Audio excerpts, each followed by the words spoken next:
我諗最惡劣係有一晚喺30幾樓嘅天台啦，對象係一個女士，咁佢就著住一套全身紅色嘅裙啦。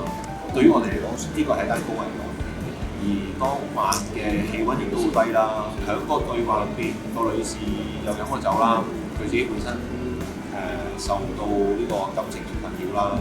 喺呢啲因素加埋咧，我哋行動組要同佢傾嘅時候咧，就會用要更加多嘅心機去了解佢嘅部署，要代入佢嘅角色，希望可以透過我哋溝通去建立信任，之後從而令到佢改變佢嘅自殺嘅念頭。其實最終都用咗2至3個鐘頭先至可以成功勸服到個女士翻返嚟。最終完成單案檢，就發覺我成身都差唔多係佢哋嘅，因為個女士除咗佢臨尾上跳樓之外咧，佢之前都做咗啲自殘嘅行為，亦都解説咗自己佢嘅受苦。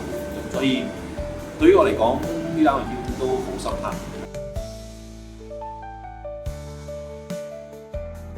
第一步行出嚟係要真心，你真係真心想幫佢先至會願意去聽你所講。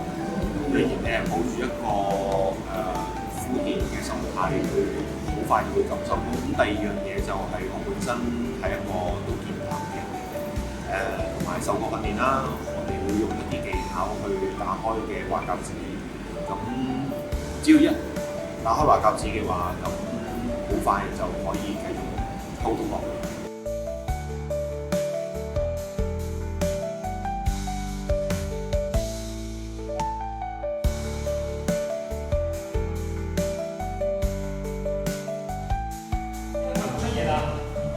根本佢而家差佬報警，你而家嘥我時間，我係老公，你根本就想嚟拉我，越問越問，你根本就想嚟拉我。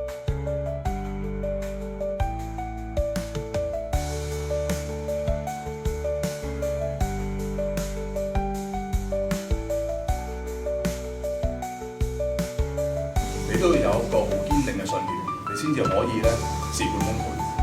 咁其實信念呢個字對我嚟講咧，我好大感受。